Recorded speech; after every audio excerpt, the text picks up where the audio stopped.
Questão 42, a mesma linha de raciocínio, né? Determinar os pontos nos quais f é descontínuo. Então, o que a gente observa? No intervalo de menos infinito até 1, intervalo aberto de menos infinito até 1, a função é f de x igual a x mais 1, que é uma função polinomial, é contínua sem problema nenhum. Então, nesse intervalo aqui não tem problema nenhum, a função é contínua. O que mais? Agora, considerando o intervalo aberto de 1 a 3. No intervalo aberto de 1 a 3, f de x vale 1 sobre x. Observe que eu estou considerando intervalos abertos, tá?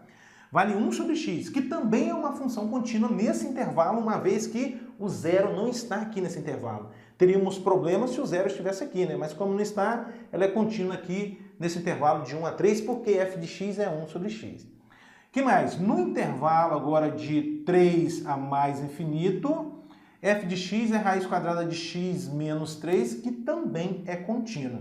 Novamente, estou considerando o intervalo aberto.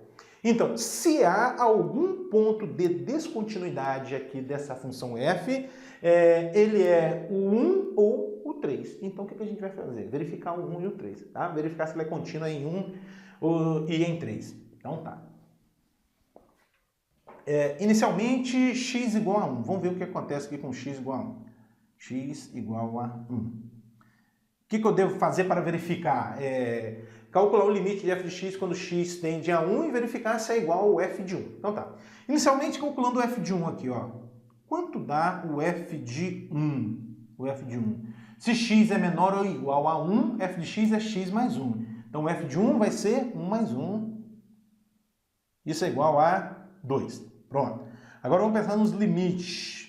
A fim de calcular o valor de limite de f de x quando x tende a 1, eu vou calcular os limites laterais. Primeiro, quando x tende a 1 pela esquerda. Limite de f de x quando x tende a 1 menos, quando x tende a 1 pela esquerda, quando x tende a 1 por valores menores do que 1. E se x é menor do que 1, olha o f de x. O f de x vale x mais 1. Então, isso é o quê? É limite quando x tende a 1 pela esquerda de x mais 1. Muito bem. E limite de x mais 1 quando x tende a 1 pela esquerda, basta substituir o x por 1, né? 1 mais 1, isso vai dar 2. Opa, então o f de 1 dá 2. O limite de f de x quando x tende a 1 pela esquerda também dá 2, mas eu não posso concluir que f é contínua em x igual a 1. Tá? Por quê? Porque o limite de f de x quando x tende a 1 que tem que ser igual ao f de 1. Aqui eu tenho apenas o limite à esquerda. Eu ainda tenho que calcular o limite à direita, tá? Vamos calcular o limite à direita? Bora lá. Agora, o limite de f de x quando x tende a 1 pela direita. Ou seja, qual é o comportamento da função quando x se aproxima de 1 por valores maiores do que 1? Bom, se x é maior do que 1, olha aqui, ó, x maior do que 1. Qual é a lei de associação? É 1 sobre x, tá vendo? É 1 sobre x. Então, vai ser o limite de 1 sobre x quando x tende a 1 pela direita. E o limite de 1 sobre x quando x tende a 1 pela direita, nesse caso aqui, a gente tem uma função racional, basta substituir o x por 1, né? Isso vai ser 1 sobre 1, que dá 1. Então o que está acontecendo? Não existe o limite de f de x quando x tende a 1. Por quê? Os laterais existem, mas são diferentes. Se não existe o limite de f de x quando x tende a 1, então a função não é contínua em x igual a 1, né? Tudo isso está embutido na definição de continuidade. Logo, f é descontínua em x igual a 1. Mas será que ela é contínua à esquerda ou à direita de 1? Vamos verificar? O que tem que acontecer para a função ser contínua à esquerda de 1? O limite de f de x quando x tende a 1 pela esquerda tem que ser igual ao f de 1. Está acontecendo isso? Tá, ó, tá vendo? Limite de f de x quando x tende a 1 pela esquerda dá 2 e o f de 1 também dá 2. Agora, será que ela é contínua, se ela é à esquerda? Se ela é descontínua, é contínua à esquerda, necessariamente ela tem que ser descontínua à direita. Né? E por que ela é descontínua à direita? Porque o limite de f de x quando x tende a 1 pela direita dá 1, que é diferente do f de 1, que é 2. Tá? Então, f é descontínua em x igual a 1. O que mais? Outro ponto aqui suspeito é o x igual a 3. Então tá, vou fazer a mesma história aqui para x igual a 3. X igual a 3. Quanto dá o f de 3? Olha, se x é maior ou igual a 3, a lei de associação é raiz quadrada de x menos 3. Então vai ficar raiz quadrada de 3 menos 3. Raiz quadrada de 3 menos 3. 3 menos 3 dá 0 e a raiz quadrada de 0 é 0 mesmo. Opa, já sei que o f de 3 é igual a 0. Vamos verificar os limites laterais agora. O próximo agora, limite de f de x quando x tende a 3 pela esquerda. Qual é o comportamento da função quando x se aproxima de 3 por valores menores do que 3? X menor do que 3. Qual é a lei de associação? 1 sobre x, tá vendo? Então aqui vai ficar o quê? Limite quando x tende a 3 pela esquerda de 1 sobre x. Porque se x está se aproximando de 3 por valores menores que 3, significa x menor que 3. X menor que 3, f de x é 1 sobre x, tá? E quanto é que vai dar esse limite aqui? Isso vai dar 1/3, né? Isso é igual a 1/3, substituindo o x por 3. Falta o limite à direita agora, limite à direita.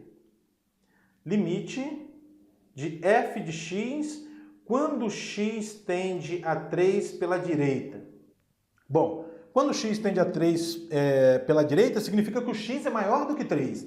X maior do que 3, a lei de associação é raiz quadrada de x menos 3. Então, isso é limite quando x tende a 3 pela direita de raiz quadrada de x menos 3. Quanto é que dá esse limite aqui? Basta substituir o x por 3, né?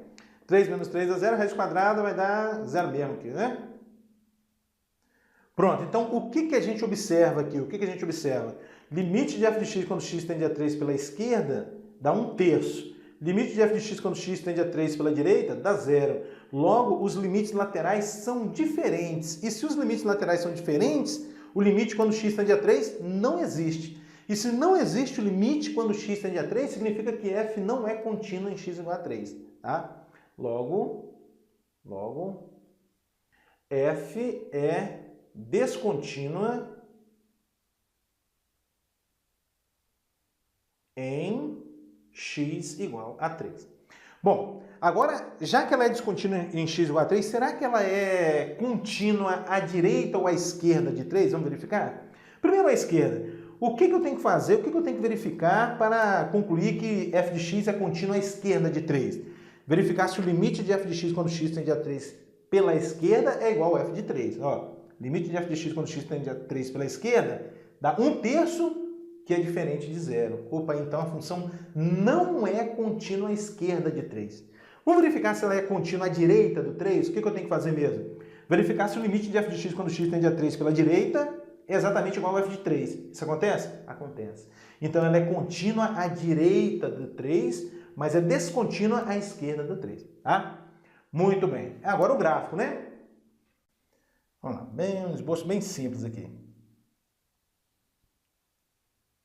Ó, aqui está o eixo x, aqui mais ou menos está o eixo y. Tá? Bom, primeiro no f de x igual a x mais 1. O que é o x mais 1 mesmo? Estou usando novamente deslocamentos que eu estou usando. F de x igual a x é a bissetriz dos quadrantes ímpares. O que esse mais 1 vai fazer com essa reta? Deslocar uma unidade para cima. Então, aquela bissetriz será deslocada uma unidade para cima. Você vai obter algo assim, aqui e aqui. Só que é o seguinte, essa lei de associação aqui, x mais 1, é válida para x menor ou igual a 1. Para x menor ou igual a 1. Então, aqui está o 1, ó. E aqui está o 2, para x menor ou igual a 1. Aqui você coloca uma bolinha fechada. O gráfico não continua para cá, porque aqui corresponde a x maior do que 1. Então é aqui, ó. A primeira parte do gráfico é essa aqui. Ó. E aqui tem o menos 1. Muito bem, muito bem. Agora, no intervalo de 1 a 3, o que acontece aqui no intervalo de 1 a 3? A função é 1 sobre x. O gráfico da função 1 sobre x é a hipérbole, né? Essa hipérbole aqui, ó. Esse aqui, assim e assim. Só que é válida para o x entre 1 e 3, né? Se x for 1, aqui a gente vai ter 1 sobre 1, que é o mesmo, né? Então vem aqui assim, mais ou menos. Ó. Só que aqui eu vou deixar uma bolinha aberta. Ó, o gráfico seria esse aqui, ó. Aqui e aqui. Por que eu não vou arriscar a esquerda? Porque a esquerda corresponde a x menor do que 1. E não pode ser x menor do que 1. X tem que ser maior do que 1 e menor do que 3. Então ele vem por aqui assim. Se x for 3, aqui vai dar 1/3, né? Então 1/3, mais ou menos aqui assim. Pronto, e aqui vai ser 1/3. Também bolinha aberta, porque bolinha aberta menor do que 3, tá bom? E esse pontinho aqui seria 1/3, então. Aqui seria 1/3. Muito bem. Agora, raiz quadrada de x menos 3. Raiz quadrada de x menos 3. Vamos pensar que gráfico é esse? Olha só. Raiz de x tem por gráfico esse aqui. Ó. Esse aqui é o gráfico da função raiz de x. O que esse menos 3 aqui dentro vai fazer? Vai deslocar esse gráfico 3 unidades para a direita. Então, você vai marcar o 3 aqui, ó, e desenhar o gráfico. Tá? Então, vai dar exatamente aqui, né? Ó. Aqui, e aí você desenha o gráfico. Só um esboço gráfico aqui, tá? Ó. Pronto, tá aí o gráfico. Conforme a gente discutiu, ela não é contínua nem... Agora, tudo aquilo que a gente discutiu algebricamente, a gente está enxergando aqui geometricamente, né? Ela é descontínua no 1 e no 3. Ela é contínua à esquerda do 1, observe, limite de f de x quando x tende a 1 pela esquerda, dá exatamente o f de 1. Ela é descontínua à direita de 1, ela é descontínua à esquerda do 3 e é contínua à direita do 3. Ó, tudo isso que a gente discutiu, tá? E aqui vai estar o 0. Acabou.